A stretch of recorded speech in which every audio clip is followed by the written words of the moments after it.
Hey, this is Gamebound, a little show where we play random one-shots of things. Today we're going to be playing some Masks, which is a superhero RPG powered by the apocalypse. We've played 2 sessions of this before, one with the Tuesday group and one with the Thursday group. So I'm excited to cross the streams and kind of bring those, that was kind of always my plan for this, but then we just never did it again. When was the last time we played this? A long time ago. Like 2-3 years? Yeah, something like that. It was, I mean, we're still playing Eternal. Yes, I'm pretty sure we were probably in like season 3 or 4 or something. So it's been a hot minute. While. Yep, exactly. So, so we have Seth, Alyssa, and Jared here, and they're going to be replaying their characters from the one-shots we did at this. I listened back through those one-shots, so I have the events of those scenarios in my head, and I gave all the players the important plot points they needed to know for that, but we can fill in more details as they come. If you have a question about anything, feel free to ask. But I wanted to, real quick, let's run through the rules of this game again, for me as well as for you. Let me see if I can actually just bring up the what's it called, the Rule book. Yes, Generally where the rules are. the PDF. And I'm pretty sure we have a basic moves thing. Yeah, I see it. It's on our character sheet section. Oh, is it Peripheral moves and on there basic too? moves. Yeah, it's on there. Yeah. I see it. Perfect. We don't even need that then. Yes. So, by being a powered by the apocalypse game, Masks does 2d6 is what you're rolling every time, and plus whatever modifier your stat is modifying it. And on a 6 or lower, you fail. On a 7 or 9, you get a partial success, and on a 10 plus, you succeed with flying colors. So this sort of game, this Powered by the Apocalypse hack in particular, is about teenage superheroes. So it's basically the main point of it is the fragile identity of teen superheroes, right? So the sort of identity crises and inner turmoils and other things like that. It's not quite so horny as Monster Hearts, but that very similar though, given the situation. Similar sort of. Titans, yeah, okay? Teen Titans is exactly. Teen Titans or Young Justice is definitely what we're going for here. And the fun thing about this game is that your labels, which are your stats, can and do change often during the course of the game, going back and forth. So you can change other people's labels by basically telling them that they are more dangerous, or they are a freak, or they are a savior, or they are superior, or they are mundane. There's moves in the game that allow you to change other people's stats based on the fragile identities of teen, and they take words very harshly, and all of those sorts of mechanics. So maybe an adult superhero comes along and says, you're too dangerous. You shouldn't be doing this, right? You can either believe that, and then your stats are going to change, or you can fight it, and if you succeed, then they don't change. But if you fail, then their words got to you, and you are dangerous. What if we believe it because heck yeah, I'm dangerous? You better watch out. You can always accept the labeling for sure. But so that's kind of the main kind of like themes that are being played with in this game. The damage in this game is also, Masks doesn't care about whether or not you got punched or beaten up or cut in half or anything like that. What it cares about is whether or not you're afraid, angry, guilty, hopeless, or insecure. So when you take damage, when bad things happen to you, these things happen to you. You gain conditions, and you. A lot of the time, those will have things. They'll interact with things on your character sheet. Jazmine, for example, is a Nova, and she's actually more powerful when she has more conditions, because the angrier and the more desperate the situation is, the more her avatar state, is going to come out. That sort of thing. And there's you get modifiers to various things for having these conditions. But yeah, so the basic moves, just as a quick reminder, if you're rolling danger, you're going to be trying to directly engaging a threat, right? So you're just going up to someone and punching them. When you want the thing you're rolling, if you're rolling freak, is to unleash your powers, right? When you unleash your powers to overcome an obstacle, reshape your environment, or extend your senses, you roll plus freak. So you're right, that's your superhumanness kind of coming out. When you try to comfort or support someone, you're rolling mundane, right? So this is like the human side of you. On a hit in this move, they hear you, they mark your potential, clear a condition, or shift labels if they open up to you, right? So this is the sort of like teamwork building, trying to help someone out with your words move. And then pierce the mask is when you are trying to see the person beneath and like ask questions about them and figure out what's going on with them internally. I don't see that one on my character sheet. The next one for me was savior. Well, so there are multiple things. Pierce the mask is for mundane. So there's 2 things for mundane. Oh, I don't see mundane. Oh, okay, gotcha. Oh, I see it now. I see it now. Okay, gotcha. So when you pierce someone's mask to see the person beneath, you roll plus mundane. You ask them some questions, like meta outside of the game. You're not actually asking them questions necessarily, but you're trying to pierce their mask with mundane there. When you defend someone or something from an immediate threat, you roll plus savior, right? That's the obvious one, being a superhero, saving people. Assess the situation, which is like, read the situation, that sort of thing. You roll plus superior. And when you provoke someone susceptible to your words, you also roll superior for that. So those are the like in character or out of character. When you in character. But I do the other one a lot. Yeah. Those are the main moves you're going to be rolling. There's also take a powerful blow, which is you roll plus conditions marked. So the more damage you are, the worse this is going to be for you. Basically, is the idea. So if you take a big enough blow, you have to like lose control of yourself or remove yourself from the situation. And let's see. I know there's like other peripheral moves that come up, but I don't know if there's anything in particular that needs to be talked about here. Oh, I guess, yeah, we can go through some of these. At the start of every session, a GM adds a team to the pool. So the team pool is a pool of points that you can use to try to help your teammates and be a team player. You can also use them selfishly. So right now, our team pool is at a 1. And I think it has it here. Team pool. Anyone working with the team can spend team for 1 to help a teammate. Give them +1 to their roll. So you can't spend this on yourself unless you're acting selfishly. When you do so, when you act selfishly, say how your actions ignore or insult your teammates, remove 1 from the team pool, and shift 1 label up and 1 label down, your choice. So those are both options for that 1 team pool we have there. There's other things that will add to the team pool. When you enter battle against a dangerous foe as a team, you add 2 to the team pool. If the leader has influence over every other teammate, you add another team. And if they have the same purpose, add another team. If you mistrust, there's the various modifiers that can change this. Conditions obviously have various like minuses that happen to you. To clear conditions, to get rid of conditions, unless you're like using another move that lets you clear one automatically as part of the move. You can always clear a condition by taking a certain action in the fiction.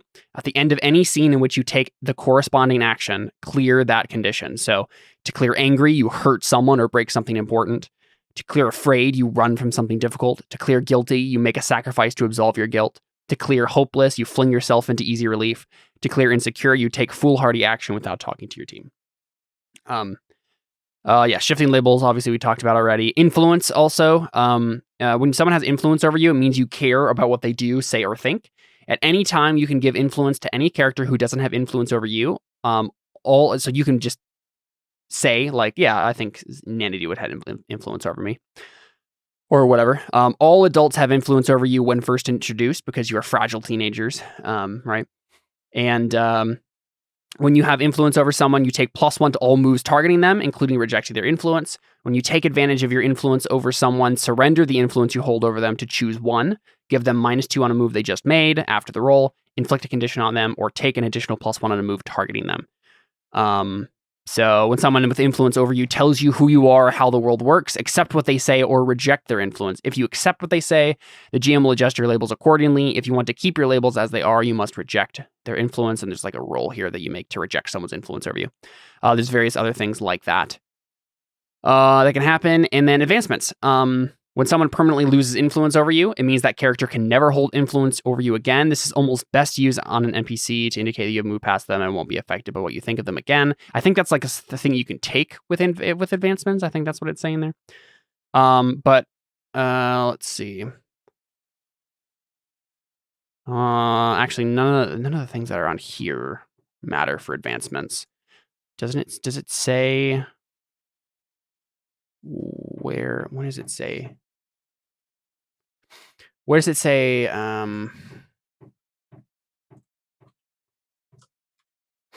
My upstairs neighbors are like putting something on their wall. I'm just trying to find what you actually when you get advancements, just so we all know that. I'm pretty sure it's when you fail a roll, but it might be other things too.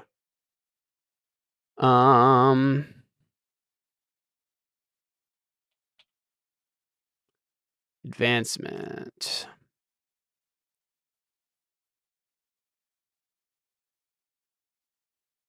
Am I supposed to have moves? Is that a thing? Yeah, the moves are on your sheet.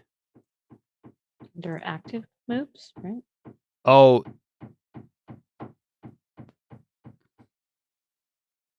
Even I can hear that. It's really loud. I think all of your moves have to do with your Doom, Bastion. So that's all your Doom stuff. Yeah, your Doom signs are like the kind of passive moves you have. So you can mark your Doom track to use an ability from any playbook one time. You can mark your Doom track to appear in a scene with anyone you want. And then you have access to all the other regular moves too. So yeah, just as a reminder, what brings your Doom closer, injuring innocence and talking about it openly. You currently have your Doom track marked at 2. Whenever your Doom track fills, clear it and take one of your Doom signs. When all your Doom signs are filled, then your Doom comes for you, basically. So ominous. Mm-hmm. The Doom comes like this.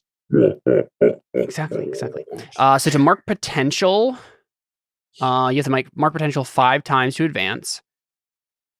Every time you roll a miss on any move, you mark potential. And I think there's like other things that are like say in the moves themselves when you mark potential. It's not saying anything else in particular now on this section, so I think that's the main thing to remember. Yeah.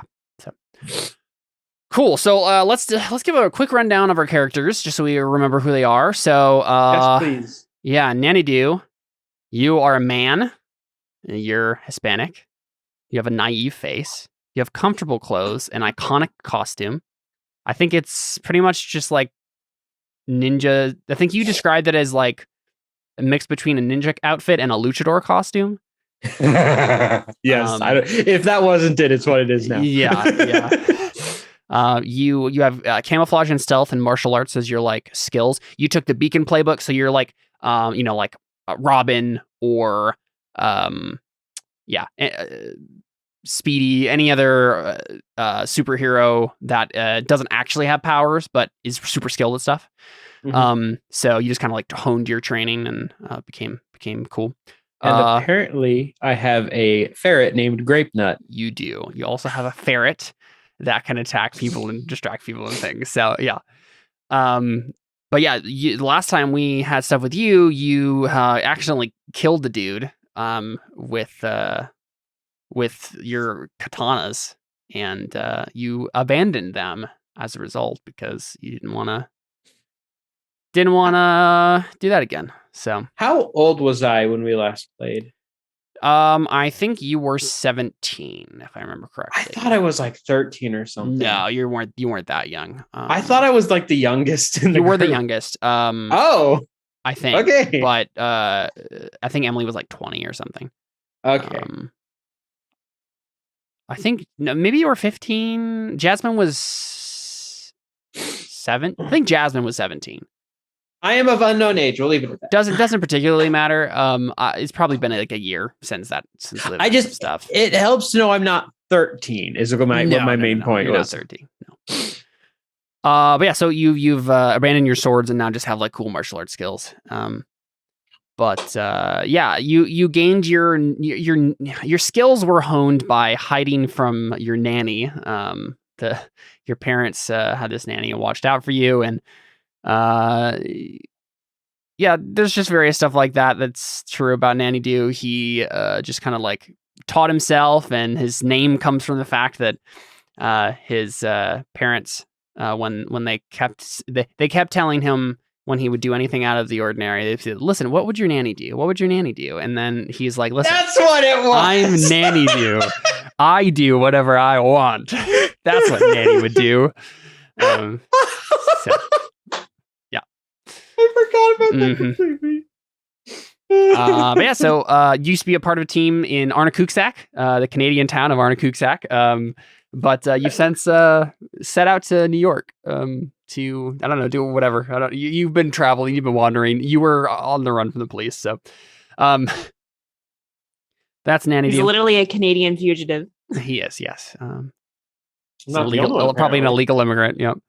So Jazmine jumped the wrong border. Yes, exactly.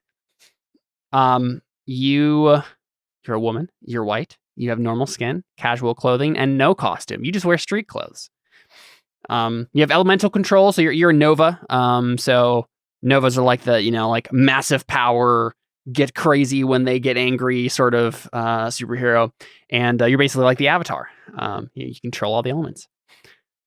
You first used your powers a couple years ago as a teenager. You accidentally hurt your boyfriend, and you ran away. And I thought I killed him. I thought no, you hurt him, thought you maybe killed him, and then ran away and hadn't seen him since then. But yeah, you're just scared. You're scared to hurt people with your powers, right? You don't want to be seen as a monster. And yeah, you are also on the run from the police because you killed a bunch of people after your powers went crazy.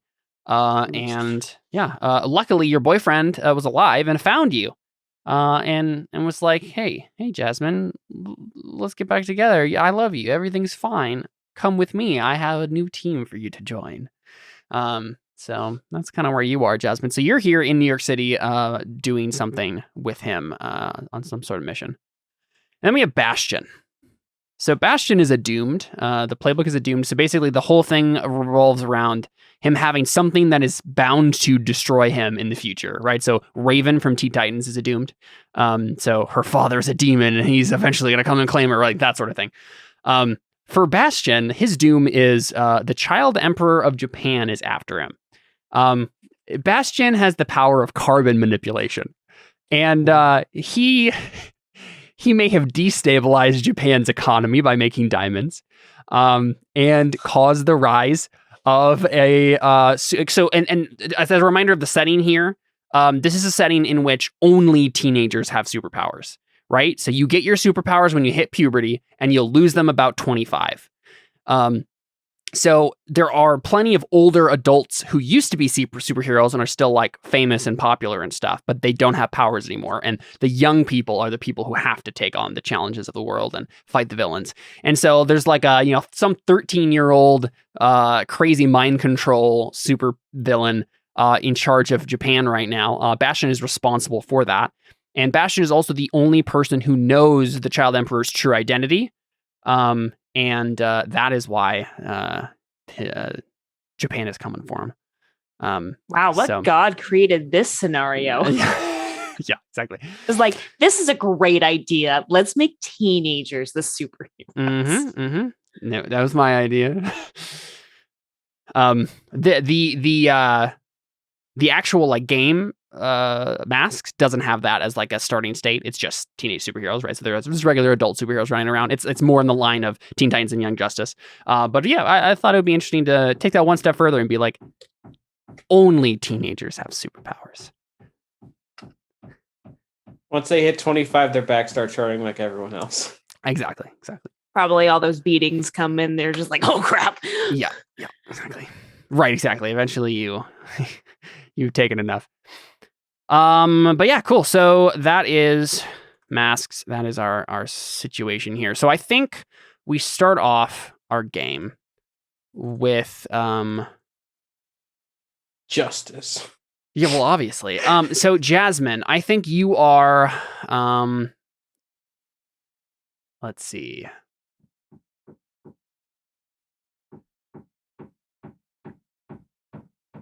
You are hammering a painting into the wall. It's just so loud. It's like directly above me. Yeah, who is that? My upstairs neighbor. I was like directly above me. Okay. Usually you can't really hear anything that's happening. Like it's pretty insulated, but any like bassy noises are the things that carry.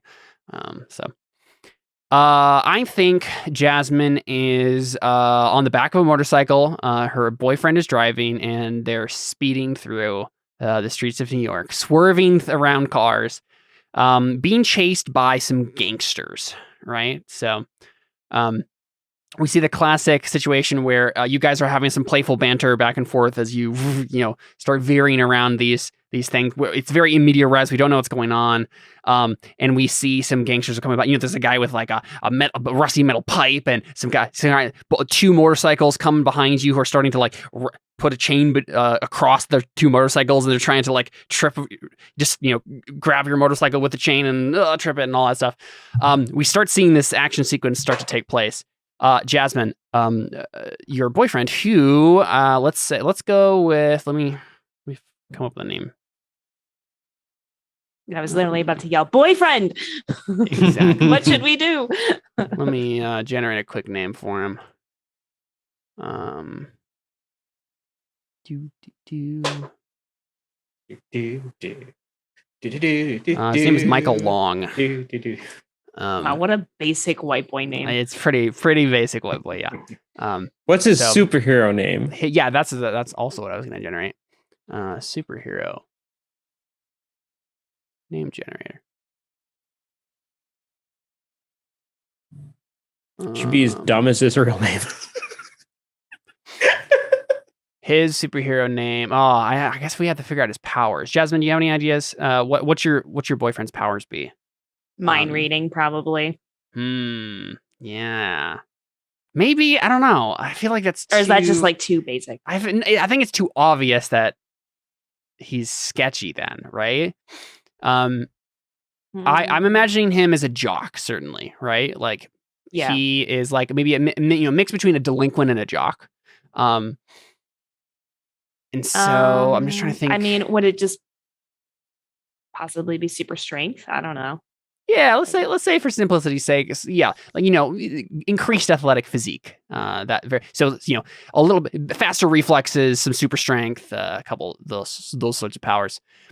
And let's call him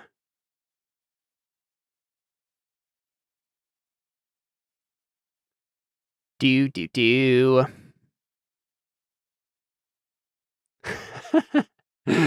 What if his name was the Smooth Criminal, like that Michael Jackson song? Yes, I like it. You're a smooth criminal. Yeah, exactly. I think I want to go with it. He's a smooth criminal. So, but I think most people just call him Mike, for simplicity's sake. So you and Mike are going through the streets of New York on this motorcycle, and what are you saying, right? Like he turns to you and he's just like, "Don't worry, I can lose him in this alley, just 3 streets up." You're like, "That's what you said 3 streets ago." Well, I didn't realize they were doing construction on 5th. And then I think she's just like, "Let me take care of this," and then I want to try to maybe create a pothole or something like that. That's in the ground. Yeah. So that way it their tire breaks on it or something like that. Yeah, he starts to protest, and then you just go earthbending power. This sounds like Unleash Your Power. I believe so. Freak. Yeah, roll that freak. Super freak. There you go. Got a hit. On a 7 to 9 with Unleash Your Powers. Mark a condition, or you do it, but on a condition, mark a condition, or the GM will tell you how the effect is unstable or temporary. Up to you. Okay, so I have to mark a condition or there's a complication, right? It's like temporary or unstable. Let's go. I don't think I want a condition just yet. I think that's a little early. So yeah, go with whatever you were gonna do. Yeah. So I think basically the idea is like you certainly get some of them off your back. Like we have the classic in the middle of a chase sequence, a couple people wipe out because they don't see it in time. Their motorcycle goes flying, they hit the wall, but then 3 more motorcycles are ripping past them as their comrades are groaning on the ground. So you've certainly stopped some of them, but not all of them, right? It's only a partial solution. And as after you've done this, he looks back and he says, Jazmine, what did I say? Don't use your powers here. We don't want you to get caught. Sorry, I'm just trying to help. It's fine. We got this. All right. One more street and he just takes this turn really, really quickly. And you can tell Jazmine he's not going to make the turn, right? Like he has good reflexes and stuff, but there was a car it's like kind of in the way and he has to course correct at the very last second and you're about to crash into a wall. What do you do? Let him. Sorry, be friend. I'm out. Bye. Bye. Float away and motorcycle explodes. So I'm assuming this is like a brick wall or something. Yeah. Mm-hmm. Into an alley, basically, right? Okay. So we're gonna crash into a wall. Yeah, basically, like you're not gonna make the turn sharp enough. It's too sharp of a turn to make, and you're gonna crash into the wall. Probably wheel first, right? Because we're skidding. Okay. Yeah, exactly. Okay. I mean, probably again, I'm gonna just kind of reflex my powers and just try to either get rid of the wall. So we can just go through. It's New York. You can just get rid of a wall. I'm sure it'll be fine. Or make the road mud underneath us or something, so that way we slow down. Just stop.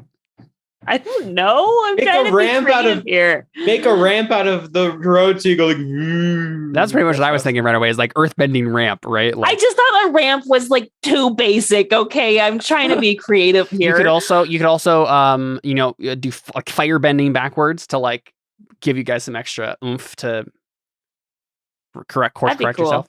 Yeah, maybe we ditch the motorcycle and I just fire bend us up.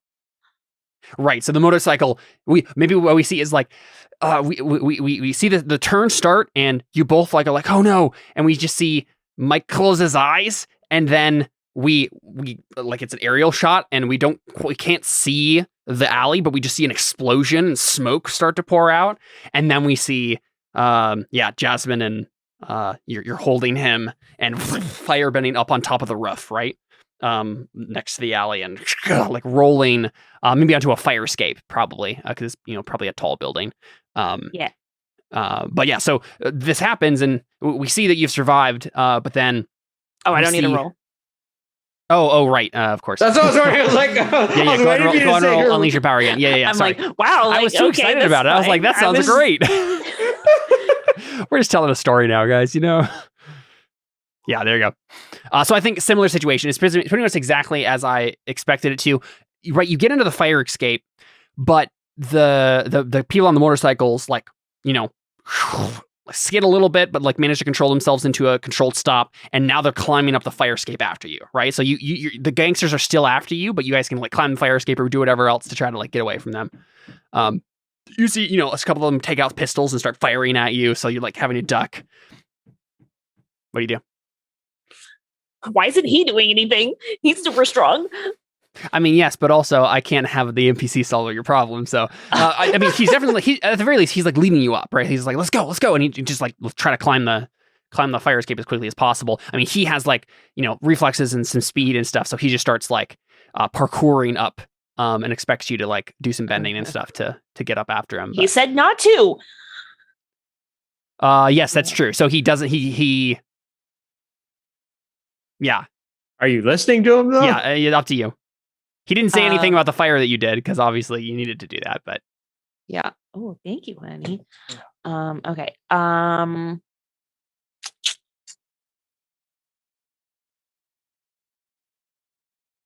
Okay. Okay. What if I do this? What if I do a the one where I directly engage danger? That one.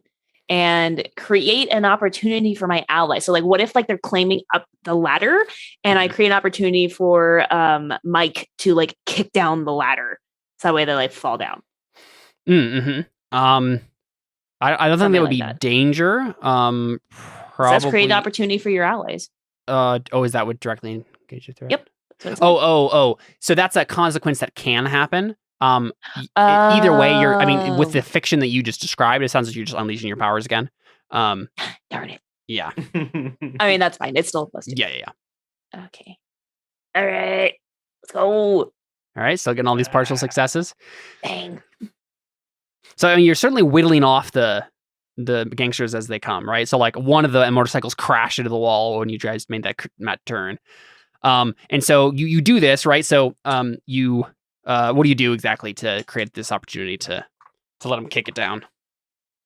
I probably like take like a brick that's nearby and like throw it at like one of their hands so it like knocks like the gun down because he probably couldn't like right because like he didn't want to get shot. Yeah, we just see bricks start flying out of the wall, brick by brick, like singular bricks, and they're just like and they drop their weapons, and so you guys don't have to worry about this fire, this gunfire that they're shooting at you, and so he looks down and he just like sees the right point to kick, and he just like and kicks, I think, like a rusty metal piece that just like breaks and bends, and then like the whole fire escape just part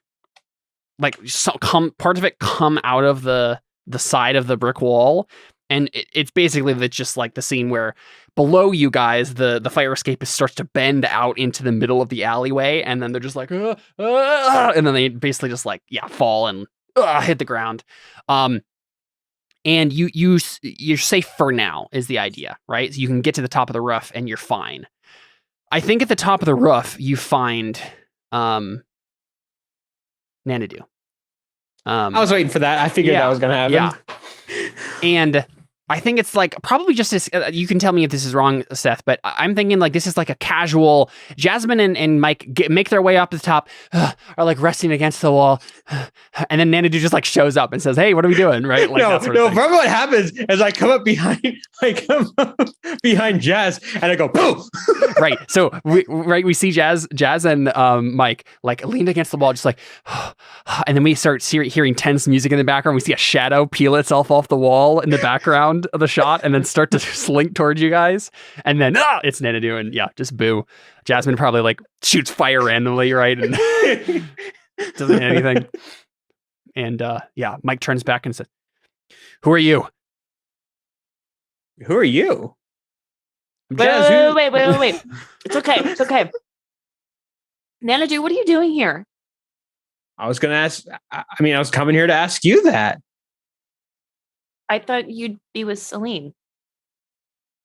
Well, okay. Well, I don't care. What happened? What the heck happened with Celine? So she also left, but like left with her sister and her daughter to just go be somewhere else. Because her mom's like super overbearing and wanted her to be part of her legacy and is just a jerk to them. Nanadu left because he was at their like water tower hideout, and the police knocked at the door, and he just like escaped out the back door and booked it. I was gonna say like she left. I was waiting at the water tower for you guys, and only people that showed up were the cops. So I left too. And I found out they weren't looking for you, Nanadu. They were looking for me. Keep believing that. I killed somebody. I did. Anyways, this is important, right? We got people chasing after us. Okay, we need to get out of here. Oh, I know. I've been watching. It's been great. dude, you're really good at driving a motorcycle. He just shakes his head. Who is this, Jazz? He was on I my, probably what I probably do is I do a little twirl and like a sort of fancy martial arts move. Then end it with like putting my hand out like I'm gonna punch him, but instead like do it like this, and extend it out. Go, Nana, dude, nice to meet you. Right. He's like, just like Jazz? he's an old friend. okay, well, any friend Younger of than Jazz's you. is a friend of mine. you say old friend. I'm like, I'm younger than you. What are you talking about? Yeah, Jazmine just kind of smiles a little bit, but then is like, Yeah, there's probably honestly like a weird like young superiority complex because someone who's had that like is closer to losing their powers is like looked down upon, right? It's actually probably true in this society. I mean, there are already people who don't look kindly on the old, but yeah, even more so. I mean, I thought it was established I didn't really have any powers. I mean, you probably have like minor reflex power, like the sorts Fair of like minor things that make you good at martial arts and stuff. Fair but enough. yeah, that's about it. Oh, you just say, hey, we need to get her. Like, oh, great. I know a shortcut. Do you? Yeah, how do you think I got up here before you guys? Yeah, so Ninja, I feel like you're using your move straight creeping. To What yeah, is- like I think it's like you can suss out something. Yeah, you can like ask questions about a place. Yeah, go ahead and roll mundane to go straight up creeping and know about this rooftop.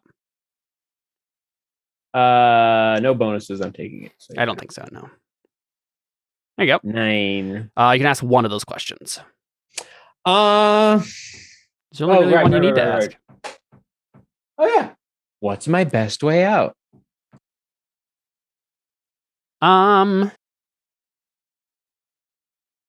Let's say that right, so you guys go in the like the door that's on the roof that leads into the top floor of the building.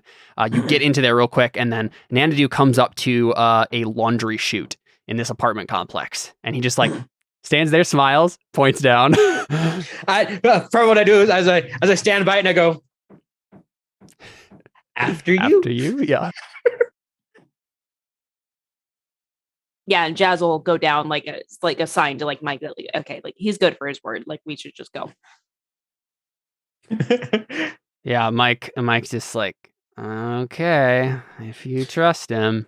Are you sure we're Who gonna would go fit down there? Well, you might not. That's why you're going first.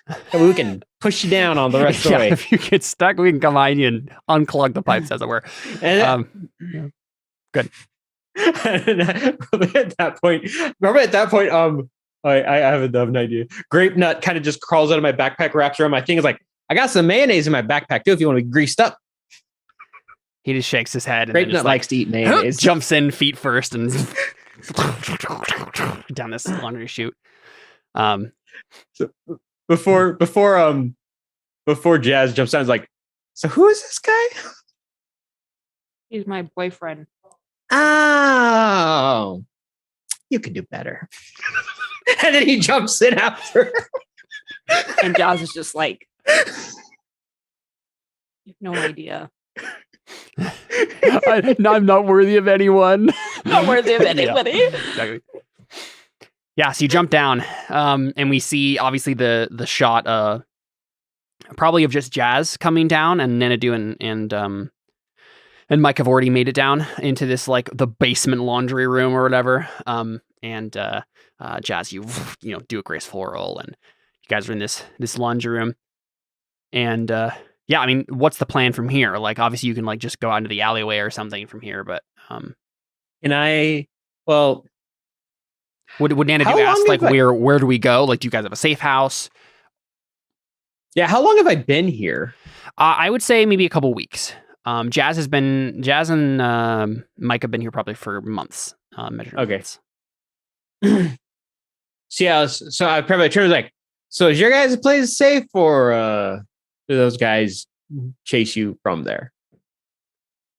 Yeah, and Mike looks at you, and this is where we start getting the exposition of what's been actually happening in this situation. And he like glances at Jazz and then sighs and says, Yeah, something like that. The safe house we were using is compromised. Where are you staying? I'm just gonna, if you're fine with it, Caleb, just go with me. I'm gonna look around, just go here. Here's good enough. Yeah. No, like I've been staying here. That's why I know like about the. literally. That's why I know about the laundry chute. Okay, but that's probably what he says, right? He says, "I don't know if this is. Where have you been staying before? Like we could stay here, but No, I mean this is where I've been. Like this basement. you've been living in the basement of a apartment complex. Yeah, why not? How's no one I noticed? still live in a you? water. Huh? How has no one noticed you? Sneakier than you. Okay. And Mike, I think for everybody's reference is blonde. He's always wearing a leather jacket. Think delinquent meets jock. It's kind of the vibe we see from him. Chiseled chin and all that. Say, granted, they did see us come here, so they're probably expecting and this might be compromised as well. So, yeah, we can look around, do some window shopping. Yeah, let's do some window shopping. Okay, I'll get a brick. I'm kidding. Like, I would say that to Mike because he probably like looks like, what the heck? Yeah. And I think maybe he's like looking around. It's like, we could use a change of clothes.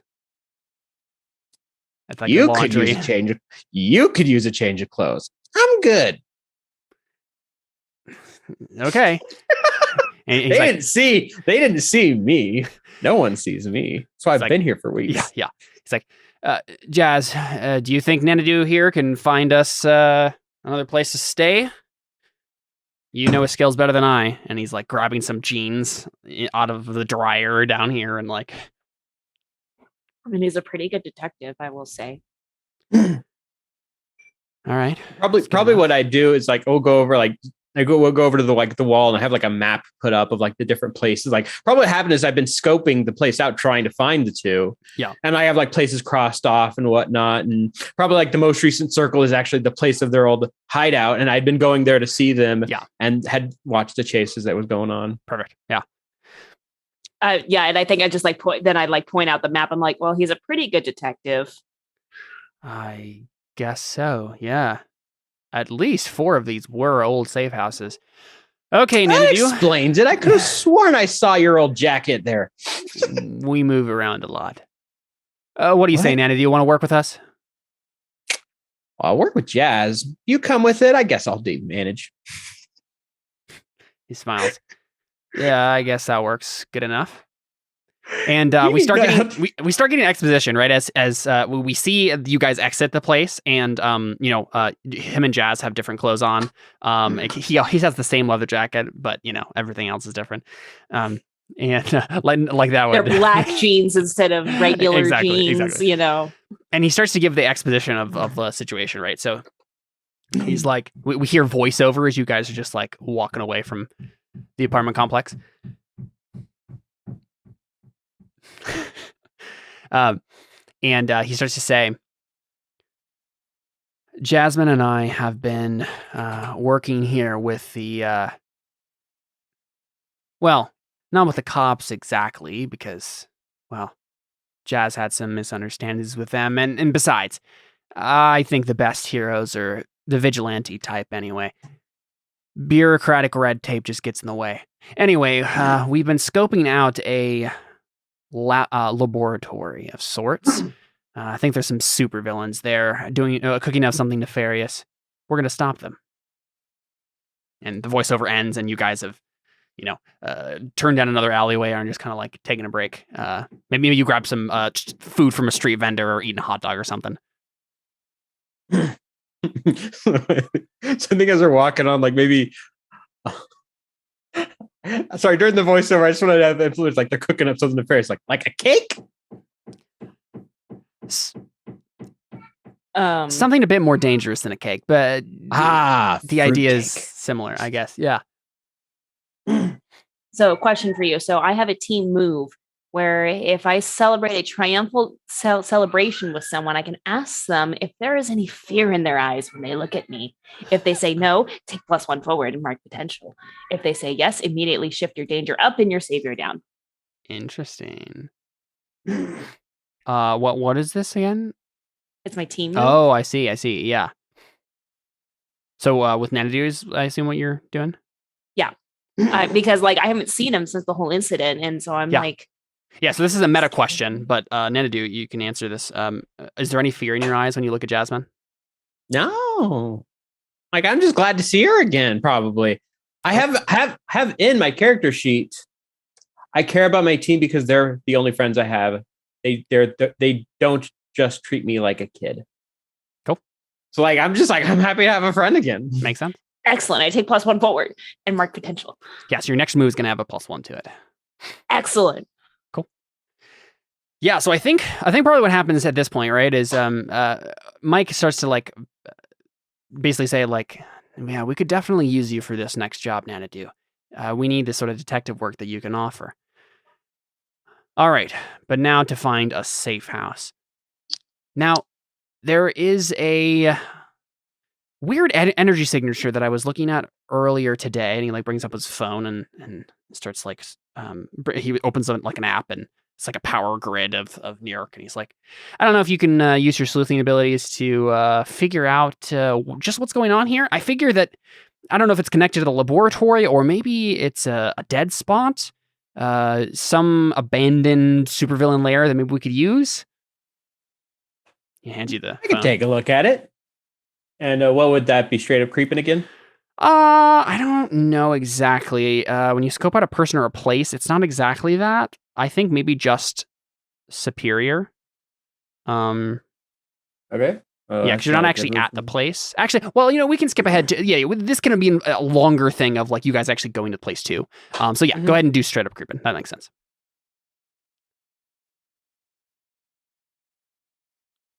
Oof. Okay, that's a miss. not good. On a miss, you find yourself in over your head. The GM will tell you why this is a bad spot. Perfect. Okay, I think this is definitely leading us perfectly into what I want to do next. So, Nanadu, you can mark potential. But so Nanadu, you I think the three of you show up to this place, right? And it's again like maybe there's like an abandoned building or two. There's like a couple abandoned warehouses in this section of the city. And you have the phone, Nanadu, and you're like looking at this energy signature and trying to like figure out what's going on. You're like, this doesn't make any sense. There's something like basically you're looking at it and there's like something like taking a bunch of power away from the grid nearby, but like no one's caught it yet. There's something weird going on here. And you think maybe where it's originating from. So you kind of picked out that spot. Yeah, I can see where it's coming from, but what the heck is this? Doesn't make any sense at all. Yeah, I think Nanadu, you like step on this one spot, and then suddenly the ground just like opens up from below you, and you just fall. And you're falling, and it's like a really hard like material that you're like falling down, and it's just like this chute that you're like, and it's very similar to like the laundry chute scene we just got a second ago. But it's like much more painful. And you get to the bottom of it, and Bastion, would you tell us what your like weird diamond hideout looks like? I figured this was leading up to this. Yeah. You're muted. You're muted. I've been muted this whole time. Yeah. Oh, have you been saying things? Every once in a while, I throw in a pithy comment. I've been mostly relearning everything I used to know about carbon. But yeah, like, have any of you seen Smallville? Nope. No. Think like underground, like Fortress of Solitude, like Superman's Fortress of Solitude, but made of diamond. I've seen a Man of Steel. Is it like that? Maybe. I think it has a similar thing. Yeah. Okay. But yeah.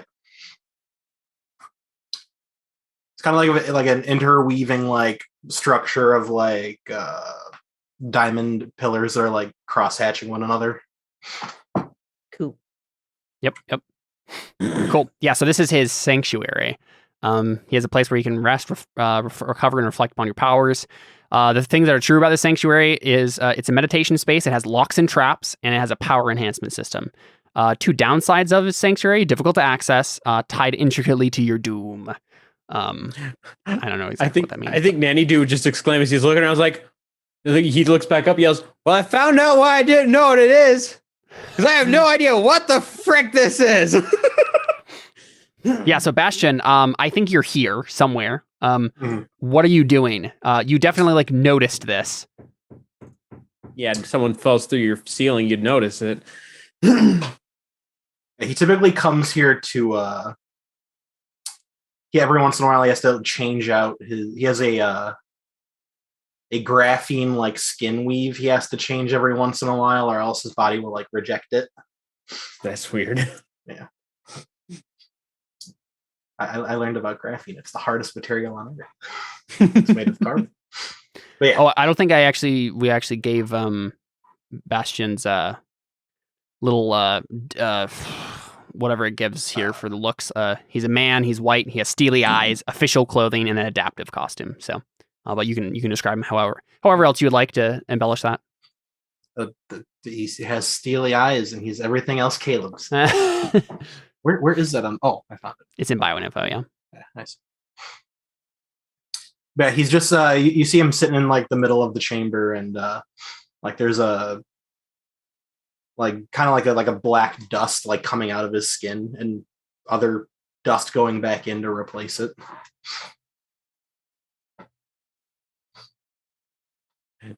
From what happened now is Nanny just gonna like realize what he's seeing is like, oh, because he thought he was just in some sort of cavern. He's like, yeah, oh frick, this is like a little freaky. Yeah, you don't know if Bastion is a supervillain or not, so. Mm-hmm. Do you say anything, Bastion, or? Oh, have I noticed his presence? Oh yeah.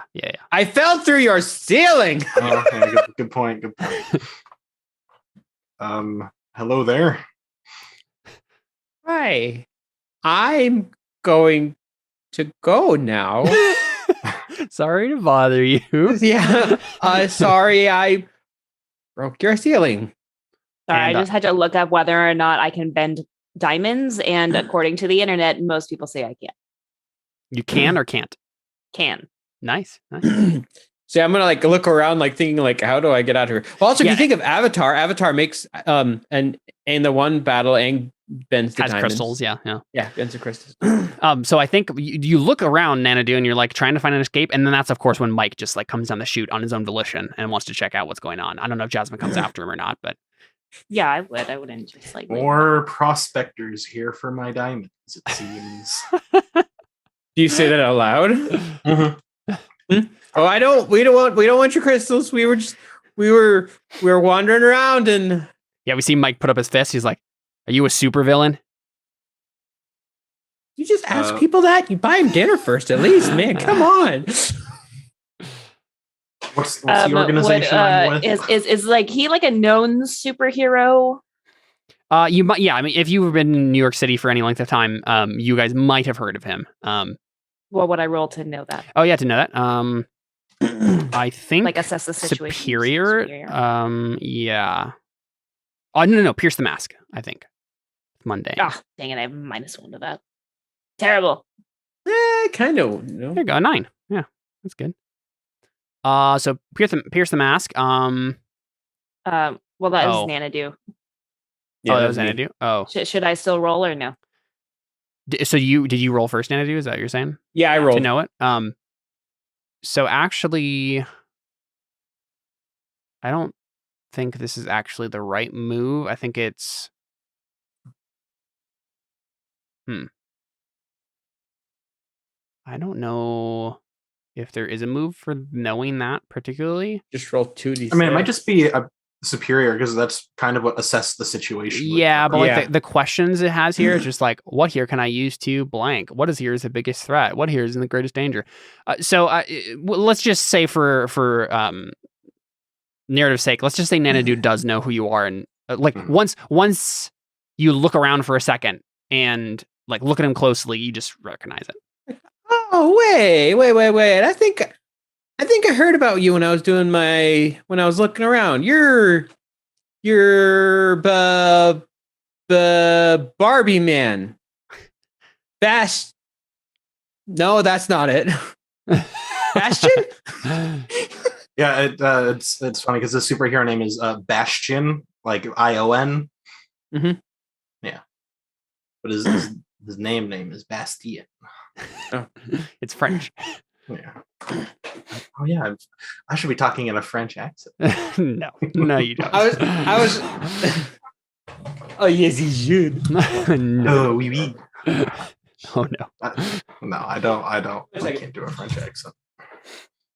I can do Southern, and that's about it.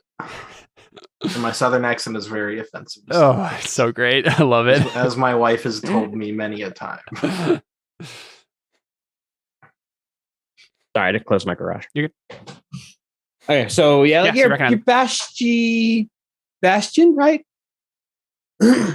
Yes, and what are all of you doing in my house?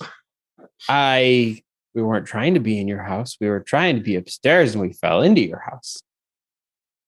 Yeah, and I think Mike says, we were investigating an energy signature. I suppose it comes from here. Tapped into the local power grid. He's Captain Obvious.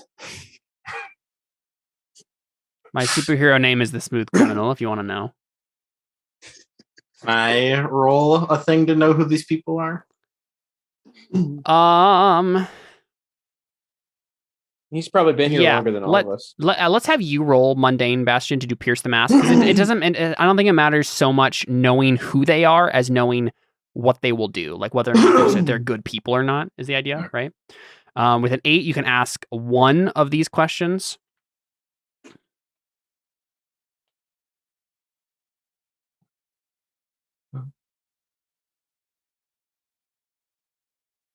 What do you intend What to do? do you intend to do? Yeah, and I think so. Jazz and Nanadu are. I mean, it was correct. They were coming to investigate the energy signature to basically see if it was an abandoned layer that they could use as a safe house. You can see that they're on the run. Basically, it's like the main thing you get from this. As you look at them, you see their ragged clothing and dirt on their face, and you can see that they're like exasperated and like on the run from something. You can see it in their eyes. Mm-hmm. So what are you guys on the run from? Is it something what organization am I part of? I don't think you're part of an official organization. You're just on a superhero team, right? It's not like a superhero agency thing, or no, nothing like that. Okay. Sage. So what are you guys running from? You seem to be rather what's the word? Ragged? Frazzled. Yeah, frazzled is a good word. Hey, Caleb, would those mafia guys, are they actual mafia guys or are they more like bounty hunters? They were like, it was like a gang that you guys got in the way of, right? Okay. So like a street gang. Got it.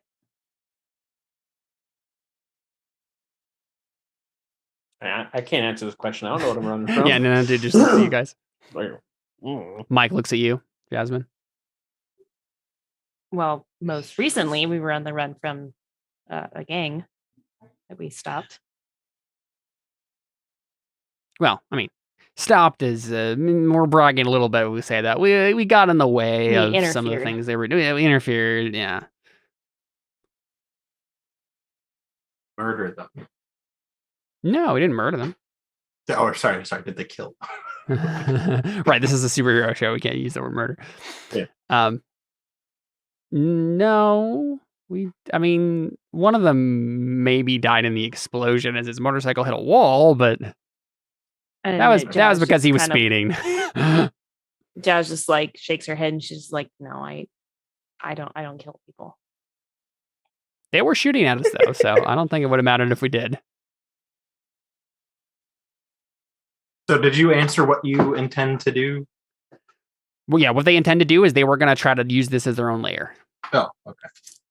It's not necessarily that they want to, like, they're going to fight you for it, but that was what they were going to do. Oh.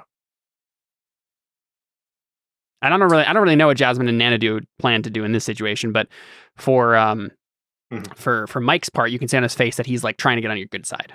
Like he doesn't want him to anger you or whatever. He's like trying to be friendly. I mean, yeah, Jasmine's just kind of following Mike at this point. Like she's just like, Well, as you can see, nowhere this else to place go. is occupied, although you're free to rest and recuperate and hide from your pursuers here. Thanks, Bastion. I appreciate it. I have cookies and lemonade in the diamond fridge.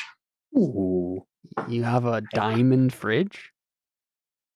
I mean, I just motioned to literally everything. Never mind. He's Right. not Captain Obvious. He's made it clear. And yeah, maybe like Nanadu scurries away to the fridge to grab lemonade and cookies. But Heck yeah. yeah, I think Mike kind of like looks back to you, Bastion, and says, "You're a hero, then, right?" Ooh, they're peanut butter. Yeah, I work. Don't I? Who's my superhero mentor guy? Stars and Strikes is his. That's awesome. Strikes. Yep. Uh, Oh my gosh. is he this world's All Might? Yes, 100%. He's like a mix between All Might and Captain America. I was gonna ask. That's fantastic. He wears the red, white, and blue, for sure. But yeah, he's too old, so he doesn't have the powers anymore. But I He's think like he used to my have handler laser or vision. whatever. Yeah. Stars and Strikes is like the adult sponsor of the teen superhero team that Bastion is a part of. Gotcha. And I think Bastion, that Limbo and Hale, the other two members of your team, are on some sort of at some sort of like internet convention or something that Limbo fans are going to be at. Yeah. But you're doomed, so you don't want to like really be in the spotlight as much. So. Mm-hmm. All right. I'm sorry, I forgot the question.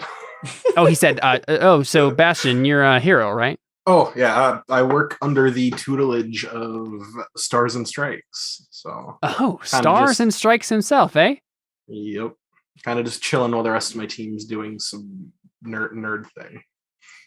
Okay. Hey, well, thanks for letting us rest here, but I have to ask, if you're not doing anything right now, I mean, this is my team, and we wanna.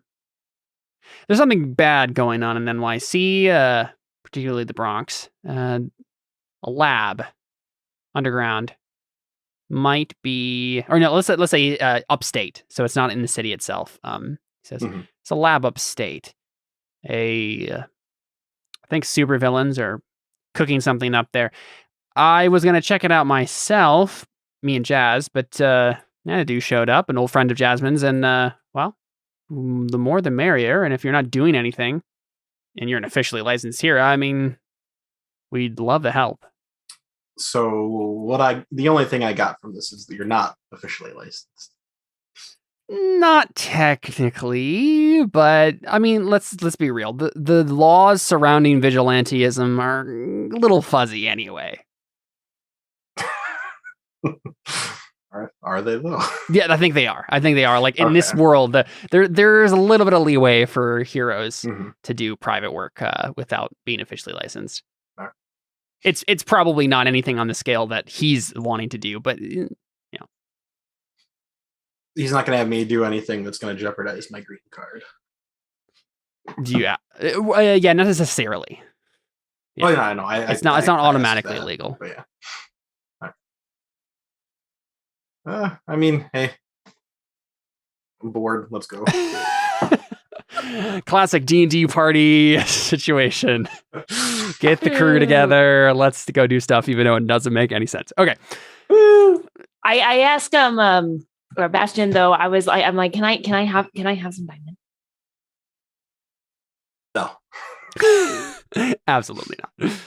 Please, I think I could make something cool out of it. I've been wanting to practice. Oh, okay. You're not gonna sell it. No. It's like I swear, if I had a diamond for every time someone's asked me that, well, I'd have the same amount of diamonds I had before, really. But and I like materialize her a block, like a brick, and toss it to her. Cool. Cool. I just want to like, I don't know. I want to like make like a dagger out of it or something like that. Sure. Yeah, I don't think you need to roll necessarily now for that, but you can start to mess with it and try to shape it and stuff. Yeah. Cool. Yeah, I think it's probably definitely a little harder, but you can still manage it. Harder because it's a diamond. Oh boy. You said it, Caleb. Well, you thought it, so. Mm-hmm. Yeah. So I think honestly, if there's nothing else going on in that sense, I'm perfectly fine with kind of like skipping forward and kind of like planning a mission out. I think maybe one last thing that Mike maybe mentioned, maybe just let's keep it. Let's try to tie it together a little bit. He says, as he's like starts to walk away to like go grab some cookies too, right? With Nanadu. He turns back and he says, "Oh, the name of the company. If I don't know if this name has any meaning to you, but they are." And I'm gonna generate a random name real quick.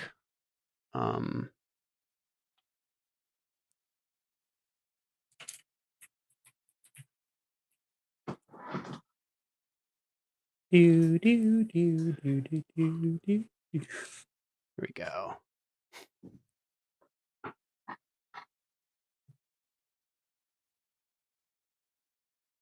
Oh, so many random words that I don't know what they mean. Here we go.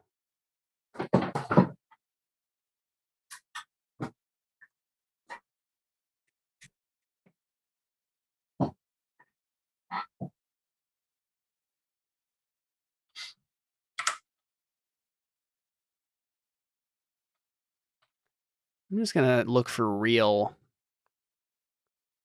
Did you know that research labs. 18.5% of the human body is made of carbon? That's terrifying. Terrifying for your purposes. Lots of things. We're carbon-based life forms. Mm-hmm. Did you know that graphene is 40 times stronger than diamond? In certain orientations, if I remember right. Come on here.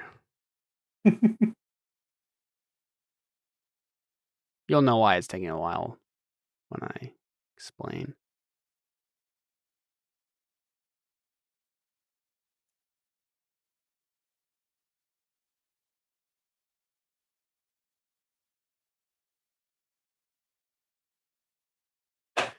Ba ba ba ba ba.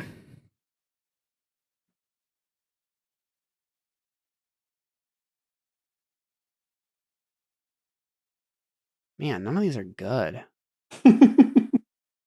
Whose fault is Oh, that? here we go.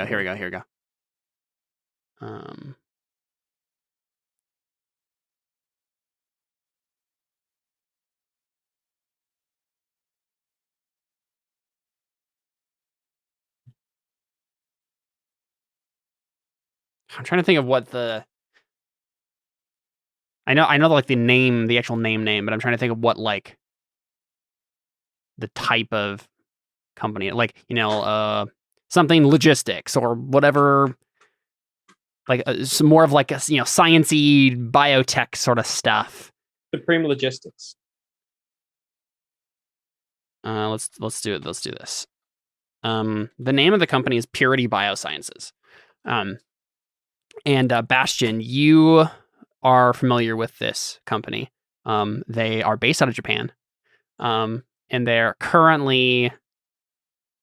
You remember hearing some rumors that the Child Emperor and his lackeys were trying to manufacture superheroes out of this research effort. So instead of me just being bored, exactly. I say, "Oh, anything to get at those Japanese." Exactly. That doesn't sound racist out of context. Not at all. Not at all.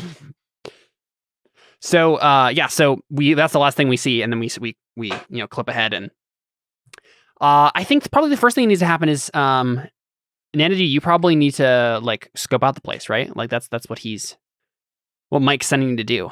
Scope out this place or what? No. Place? Purity Biosciences. Okay. So what? maybe we see. I think we see like a car. Maybe Bastion helps everybody rent an Uber or like rent an actual car or something. And you guys are driving upstate.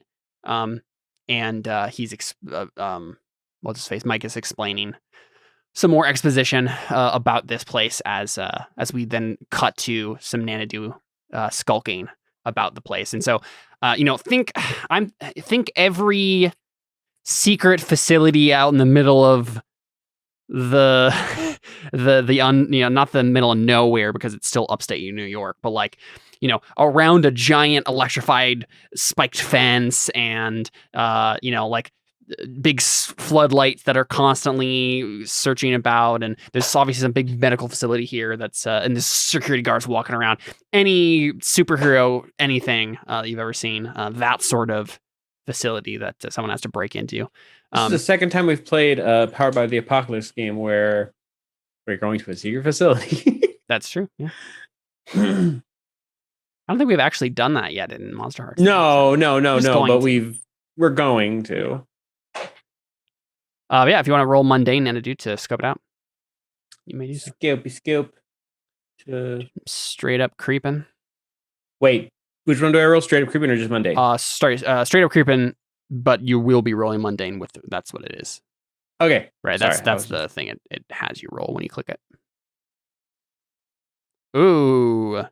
Yikes. Okay. Not doing that. Oh no. First that's like your off, special move too. Yep. You rolled 2 1s. Well, let's go ahead and do this. Let's take a break. Let's go ahead and take our first break here. And I'll figure out what happens when Nanadu fails. We see Nanadu like doing some skulking and like looking over a box. Mike's like, "Are you sure he's competent?" Yeah, Yes, exactly. I'm sure he's Yeah, really they're talking in the background. Yeah, and then suddenly we hear, "Hey, you there!" And then a floodlight goes on Nanadu, and he's like, ah, and then we cut. And we'll be back right after these messages. Stick around.